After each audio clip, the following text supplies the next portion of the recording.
Hello, and welcome to the Taking Care of You podcast. I'm your host, Lesley Cantu. This podcast is all about sharing information and resources for students, faculty, and staff to stay safe and support their well-being. On today's episode, we'll dive into a topic that is essential to the student experience for many Stan State warriors: on-campus housing. From the range of services offered to their critical role in campus life, we will explore how on-campus housing fosters a supportive environment for students' academic and social well-being. Whether you're a current student or just curious about what living on campus entails, you won't want to miss this insightful discussion. Today, our guest is Katie Billiet, Communication and Occupancy Management Specialist here at Stan State. Now let's get into the discussion.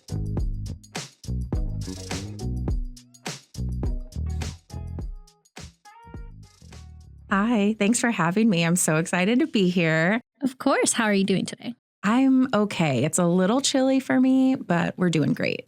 So, a quick little introduction. How long have you been at Stan State, and what is your current role here? My current role is Communications and Occupancy Management Specialist in Housing and Residential Life. I've been in this role for 5 years. I'm celebrating next week. And prior to that, I am actually Stan State alum. And so I graduated in 2013. So I like to say I've actually been here about 8 years, just not consecutively.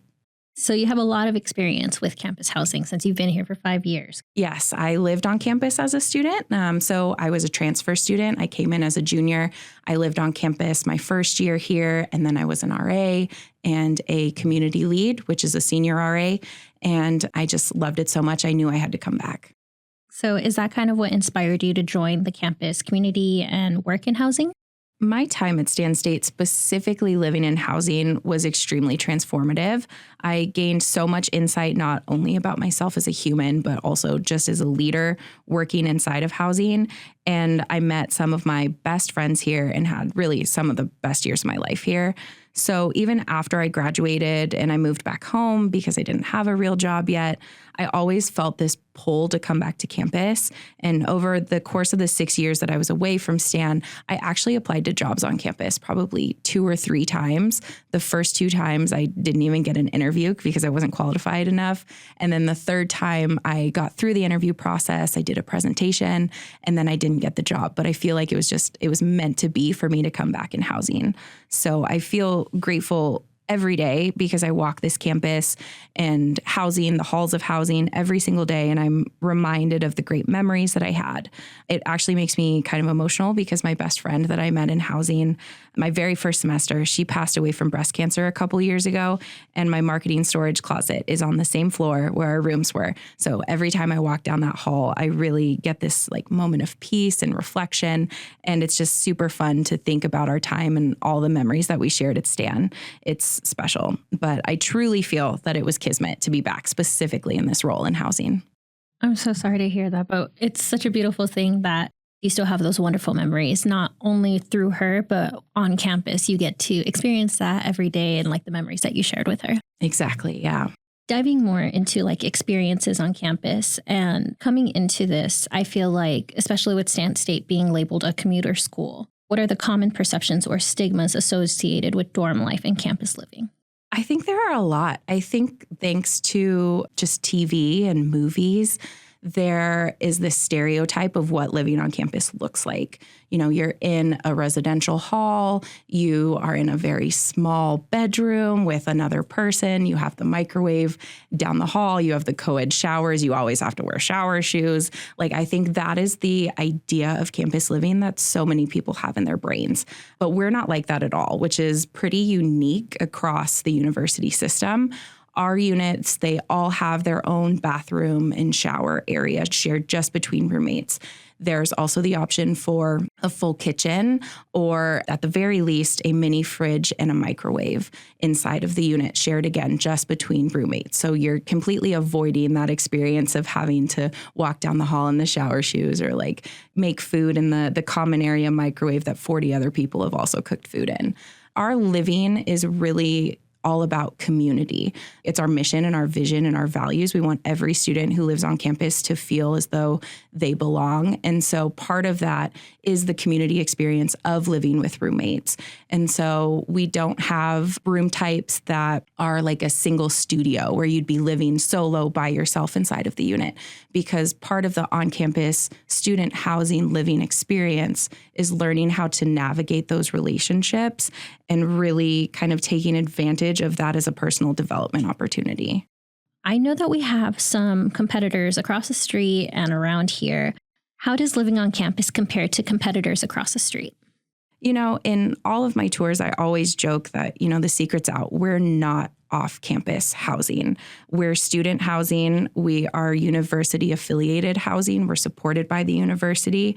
So there's a lot of superficial things that you might get if you live off campus, but there are way, way more benefits and amenities that support you in your college journey as a Stan State student if you choose to live on campus. We are student-centered, which means that everything that we do is for our students.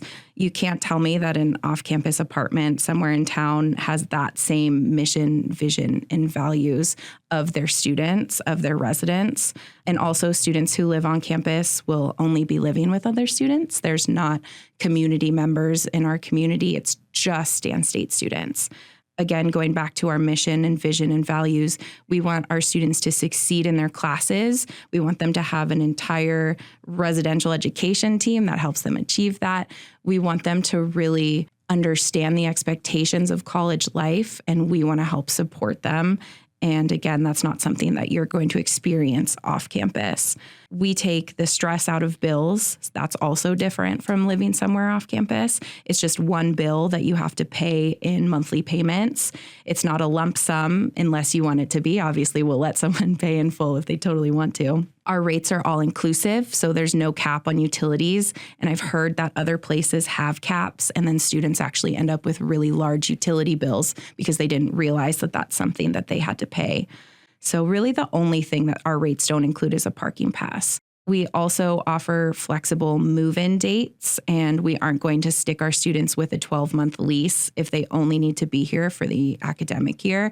In a lot of off-campus apartment complexes, or even if you're just going into a lease with a private renter, you know, you'll be in a 6-month lease, a 12-month lease, and we recognize that a lot of our students go home for the summer. We do have summer housing available if a student needs or wants to stay. And students can obviously stay over winter shutdown and through intersession, but everything for us boils down to flexibility and the needs of our students. I know that there's a lot of mission and values involved, but what exactly are those mission and values, and why is it so important for student development? We really want to make sure that students are prepared to succeed in their classes and get to graduation, because ultimately that's why students are here at Stan State, right? They want to get a college education. They want to graduate hopefully in 4 years, and then they want to go out into the world and achieve whatever those goals are. And so part of our mission is that we are the place where learning and fun comes together. So we want to help them learn along the way while having a great time. So we do that through our academic support hub, our academic success advisor, and the residential education team. You know, we make sure that after class, students have a place to relax and de-stress, whether it's at an event or a community space like the game room or the Res Life Hub. We want to make sure that students feel safe and that they feel heard inside of their unit, that they feel safe inside of their community, which is why we have RAs and roommate agreements. Can you give us an overview of services offered in campus housing, and what are the costs associated with living on campus? So at the highest level, we try to offer a holistic 360 support for our students. So in terms of services, you know, we support our students academically through the Academic Support Hub, through our peer academic coaches, our student success interns, which are graduate students, through our academic advising. We also offer over 300 activities, either hosted by us or co-hosted with campus partners per year. Again, we have utilities with no cap. We offer Wi-Fi for our students. We offer meal plans for our students. Really, the only thing not included in rates is parking. So to get your total cost to live on campus, you take the room type that you're interested in. So if you want to live in a single bedroom or a shared bedroom, if you want a full apartment, if you just want a suite, and then you take that cost and you add it to a meal plan. We have 4 different meal plans to choose from. They're very flexible. They offer students the ability to eat on campus pretty much 7 days a week. They can go to Starbucks, they can go to Red Wave, they can get groceries inside the market. So your meal plan is a huge opportunity and a huge amenity that is offered as part of your cost. It also includes all of your utilities, your Wi-Fi. It includes a monthly courtesy clean. It includes access to all of our academic support resources, all of our community spaces like the Academic Support Hub, the Residential Life Hub, where there's a community kitchen. There's also a game room, a lounge, a village cafe with a foosball table, and all of our TVs are hooked up to DirecTV so they can go and they can stream and they can enjoy the space until 11 o'clock every single night. So the only thing it really doesn't include is parking. So to get, again, your total cost, you take your room type and you take your meal plan and you add those 2 numbers together. If you're receiving financial aid, that can help cover the cost of housing. Financial aid first goes towards university fees and tuition, and then whatever is left over can help cover the cost of housing. From there, we automatically break it into 10 monthly payments, so you're not paying a one-time lump sum that can be a really scary number. You're breaking it up into monthly payments that are pretty reasonable. So on average, before the cost of financial aid, our upper division students in a single apartment with a medium meal plan are paying about $1,300 a month.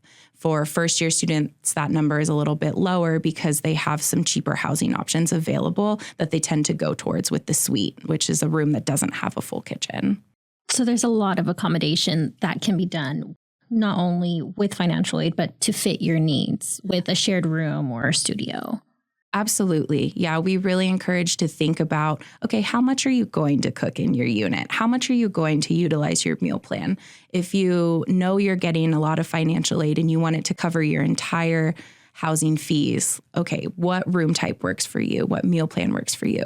And we do have a student account specialist inside of housing who will actually sit down with students and their families and break down all those numbers for them. She can look at the cost of financial aid. She can look at the cost of tuition. She can look at basically a student's entire financial package and help put together a projected number of how much it's going to cost them to live on campus.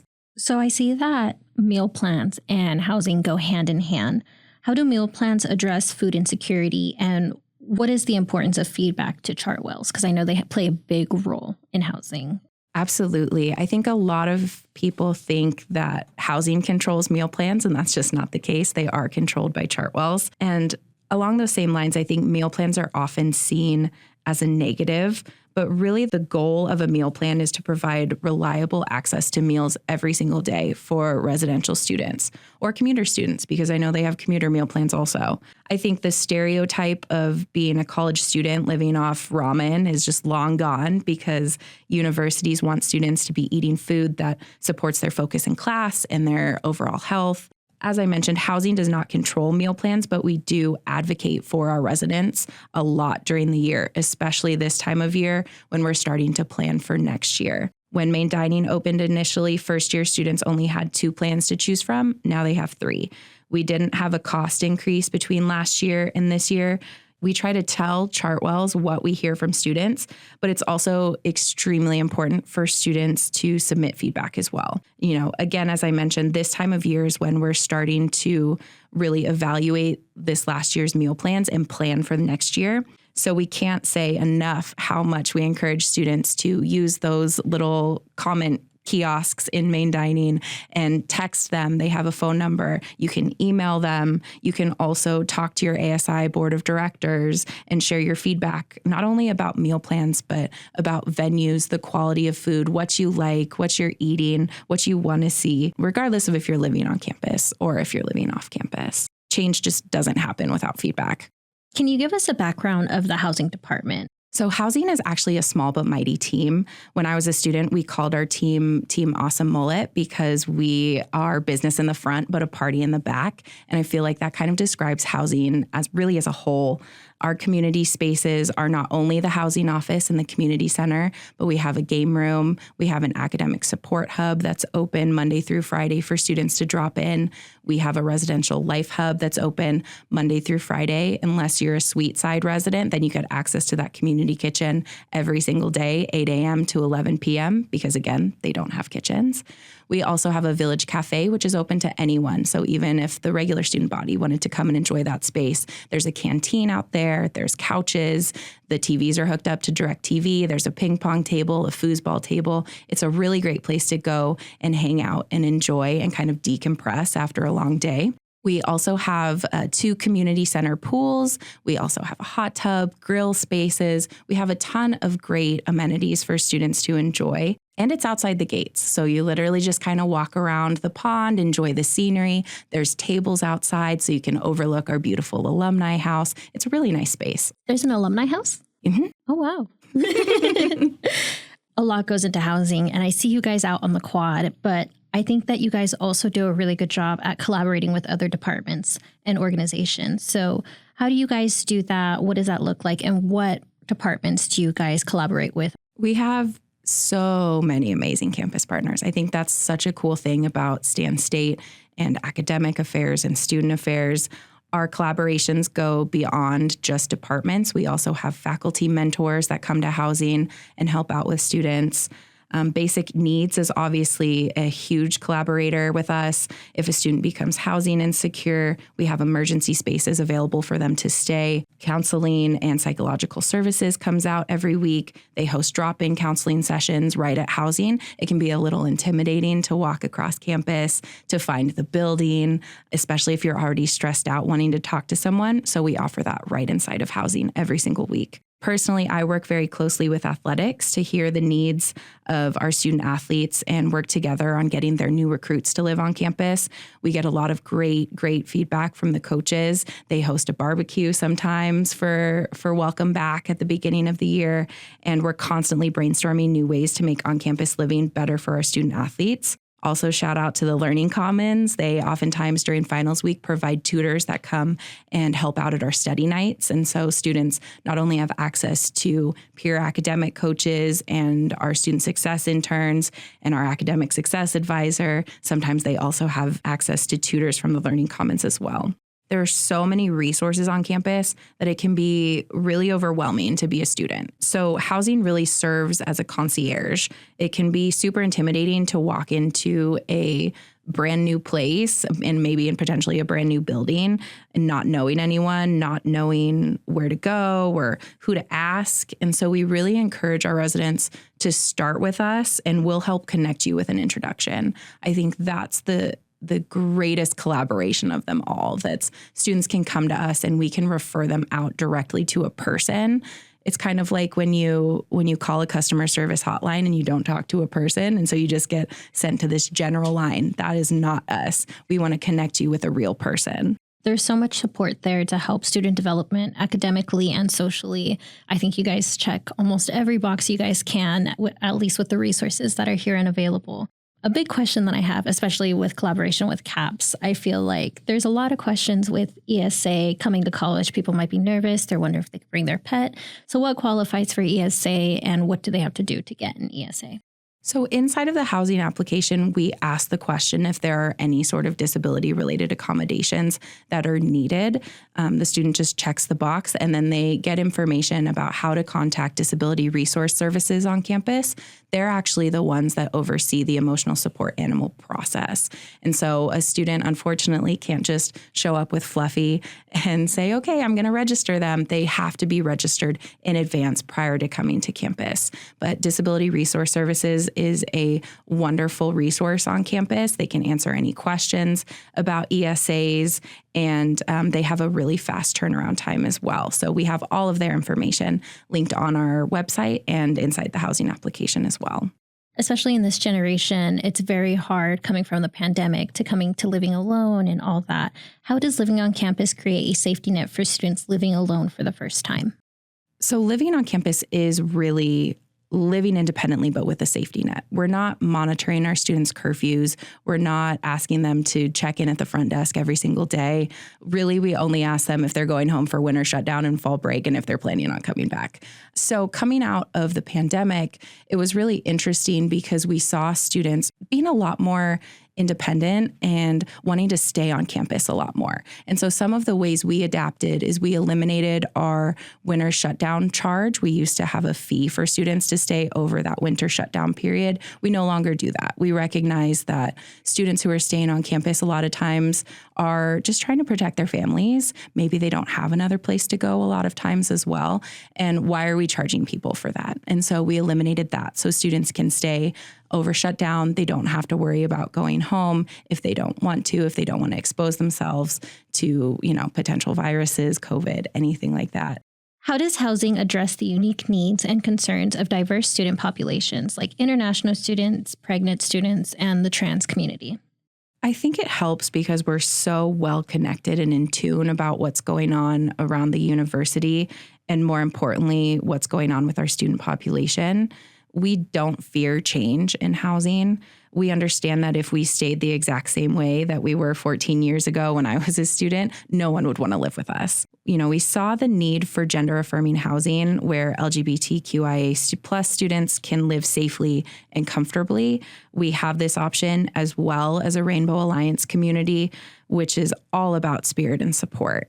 We know that family housing is a need that we can't currently accommodate. We constantly are talking to parents who are like, well, I would love to live on campus, but I have a child. And unfortunately, right now, that's not in the cards for us, but we are starting that conversation and trying to figure out solutions.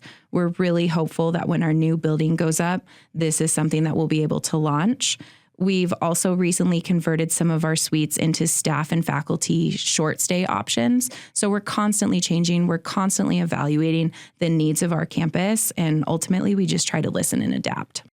I didn't even know that professors, faculty, and staff can stay for a short time, because I know a couple of professors that commute all the way from Sacramento every single day, not even by car, but by train. So I know that that's a huge option that would help them. Why is campus housing so important for student life? I think it's an additional level of engagement. Some students might be scared to go into the quad for the first time. It's your first week on campus. You're a little nervous, you're a little anxious, and then you see this cool, big, super busy event, and that can be a little intimidating. But we do something in housing called Wednesdays on the Walkway, which is inside of housing, and it's a much more toned down version of that. And I think that's a good example of what we do just in general. It's like if being on campus and doing all these big things are too overwhelming for you, let us help you, let us guide you, let us give you resources here within our own community. Again, we're here for our students. We want them to succeed. You might not join a club or an organization, but you might become an RA. That might be your club. That might be your group. It all really goes back to helping students achieve a sense of belonging here at Stan State. What advice do you have for students to make the most out of the resources and service provided by campus housing? Never be afraid to ask. Never be afraid to ask for help, where something is, what someone's name is. And never be afraid to just sit down and have a conversation if you're having a hard day. That's really ultimately what we're all here for. We're here for our students. We want them to succeed. We're here to help them reach their goals and figure out what those goals are if they don't know what they are yet. We're here to really help them combat homesickness and learn how to live on their own for the first time. Maybe some of them are living internationally in a brand new country for the first time. We'll even show them how to do their laundry and how to use the oven. We've had that happen before. And, if we don't know the answer, we'll help students get one because we're not afraid to ask either. I love that it's such a positive environment and it really nurtures students. And even if they're learning, I hope it doesn't discourage them and they're more attentive to ask for help, especially if they're living on their own in the first time, or international students learning, coming to America. I know that could be really difficult. Given that, what positive experiences do students typically have living on campus? And do you have a personal story to share with us? Ooh, I love personal stories.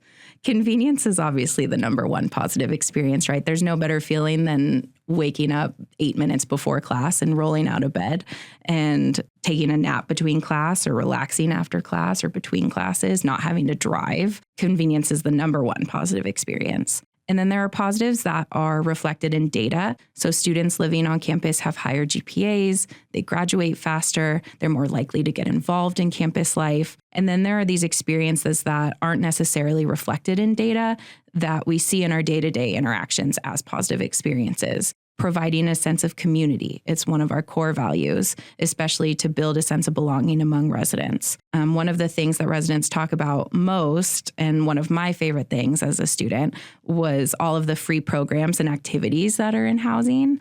Again, between our events and co-hosting with campus departments, we host over 300 every single year. But we also have some pretty impactful living and learning communities to help foster that sense of belonging. For our first generation college students, inside of housing, 66% of our residents are first generation. We have an Elevate First Gen community that offers not only guaranteed enrollment in certain classes, but also a faculty mentor and programming built specifically around that community. There's also just a higher level of support offered to guide first gen students through their college experience. We also have communities like Rainbow Alliance, and we have a brand new Black Joy community that not only show that our students are passionate, but also our staff, because those communities are staff-led. Ultimately, we want all of our residents to feel like they can easily find and connect with each other. And I think that's the most positive experience of them all, is just building those connections.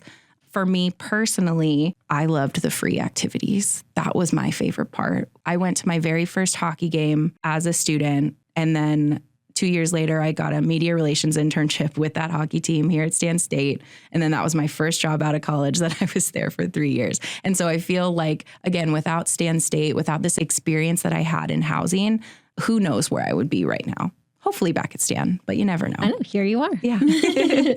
I love that you have a lot of personal stories of your own and your own personal testimony of coming back to campus.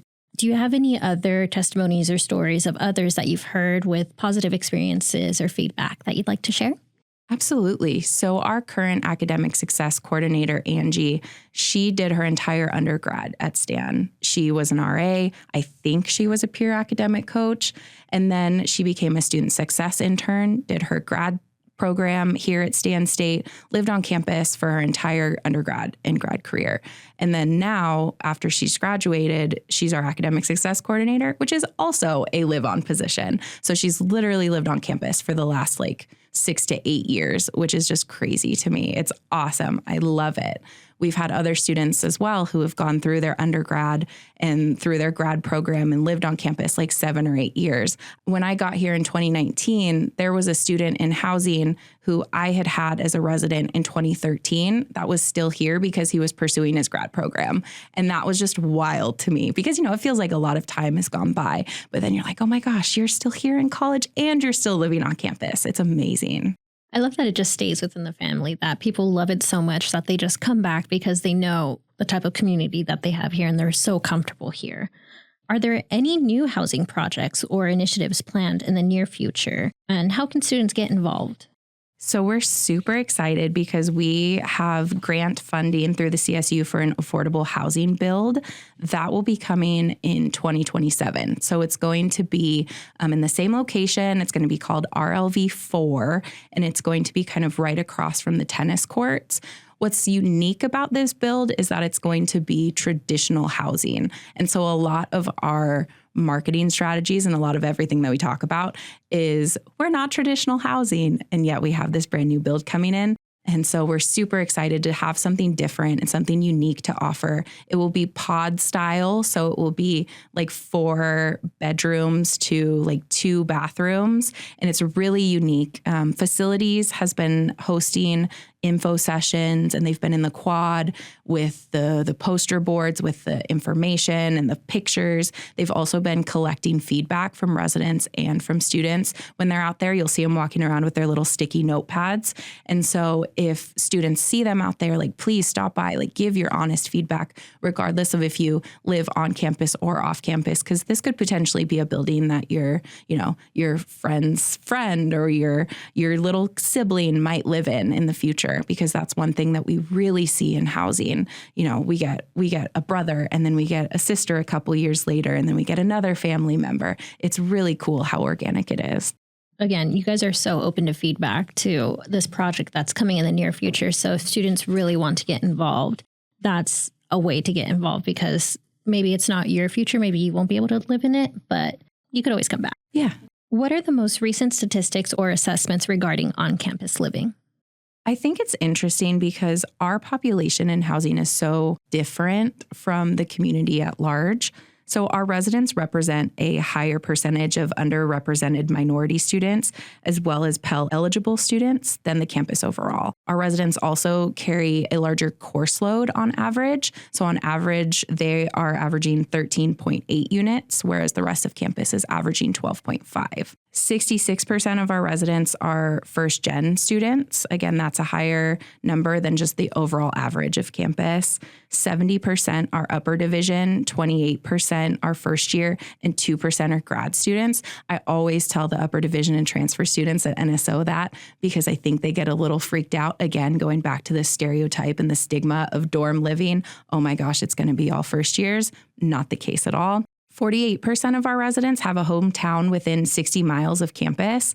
And so only 52% of residents have a hometown more than 61 miles away. So for reference, 61 miles is like here to San Jose, or like here to Elk Grove, or here to like just short of Fresno. So it's interesting that our residents are such a pretty equally divided population when it comes to proximity. I think everyone thinks, well, I live in Modesto, I live in Turlock, I'm just going to drive to school. But that's not the case at all. And I was kind of in that situation too as a transfer student, where my dad wanted me to live at home, and he wanted me to work at the local pizza parlor, and he wanted me to drive into campus every single day. It was between an hour and a half. Yeah, he thought that was reasonable. And I just remember thinking, I want that college experience. Like, I don't want to deal with traffic every single day. If I have a gap between classes, I don't want to have to figure out on my own, like, am I just going to go sit in the library? Like, what if I don't make friends? All of those sorts of things. I want to be able to go back to my room. And so I think it's really interesting to look at these numbers and see what our demographic and our residents are like, because it's so different than what you'd expect. If you could give a quick summary of what a day in the life of a student who lives on campus looks like, how would you describe that? Well, are they first year, upper division, transfer? Are they an RA? No, I'm just kidding. But it really does depend on the student, right? I think it's hard to do a cookie cutter version, but I can give you a day in the life of what my life was like as a student. And then we can kind of just imagine this is modern times now. So, you wake up, you see your roommates, you adhere to your shower schedule. You all probably have breakfast together, or you walk over to Starbucks and grab a coffee together. I really wish that was a thing when I was a student. It was not. And then you go to class. Let's say you have a break between class. You go to main dining, you grab a salad and a slice of pizza. That was my go-to. And then you go back to class for the second half of the day. Usually at the end of the day, you'd try to catch either an event that was happening on campus, or you'd go to an athletics event, maybe go watch the volleyball team, shout out Warriors. And you would just really be involved literally from the time that you wake up to the time that you go to bed. Something else that is kind of cool that I just want to give a little shout out to is the University Police Department runs a shuttle around campus. It's not unique to residents. However, there are 2 drop-off points right outside of housing. You can text this number, or I think they have an app now. And if you're in the art building, if you're at campus rec, if you're anywhere on campus and it's the evening, it's dark, it's cold, it's raining, and you don't want to walk back alone, or you just don't want to walk back in the dark, you can text this number and they'll pick you up and they'll drop you off right outside of housing. So literally, you can just immerse yourself in the college experience from the time that you wake up to the time that you get dropped off right outside of housing. A lot of people don't see that perspective of how involved you can be on campus. They think that it's just these big universities that you only get that experience. And it's like, no, we have events here. We have a sports team. We have resources so that you don't feel alone on campus and you're able to make these friends. If you were to describe housing and living on campus in one word, how would you describe it? I would keep it simple and just go with community. And I know that sounds so vague and then also so obvious at the same time, because that's literally what we are. We're a community. But again, that is infused in everything that we do, from the way you live with other people to the way that we host activities and the way that we collaborate with so many departments on campus. I think that everything that we do, community is a part of. It's all love. It's all there to support each other. It's all there to help each other. It takes a village. It literally takes a village. Yes, I love that you said that. In the club, we all fam. Yes. I wanted to say that earlier, so I'm glad that I got that out. How do you envision the future of campus housing evolving to better serve the changing needs of the student community? I think just as humans are dynamic and ever changing, so is housing, I like to think, or at least we try really hard to be. I see our new affordable housing build as an opportunity to meet the needs of more students, hopefully more families, and really continue to impact enrollment opportunities at Stan State in a positive way. I said it earlier, we don't fear change in housing, we embrace it. And every year we're looking for ways to be better and better serve our students. I wish that I could wave a magic wand and know, okay, what are these changes going to look like so we can prepare for them? But at the very least, I know whatever those changes are, whatever needs our students have, we'll be ready for them. Thank you for sharing all the information and everything that we gathered today to share with the student population. But I wanted to end the podcast with one last question. What is something that you like to do personally to take care of yourself? Anything related with dogs. I am a huge dog lover. I was working really closely with the Stanislaus Animal Shelter, doing some evaluations and fostering.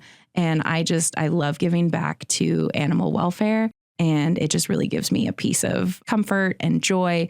And I mean, who doesn't like a sweet, fluffy dog? Do you have any dogs of your own? I do. I have Rosie. She's a 4-year-old red lab. She's something. I have a German Shepherd, 4-year-old German Shepherd, and a 2-year-old weenie dog. Wow, that's quite the pair. Yeah.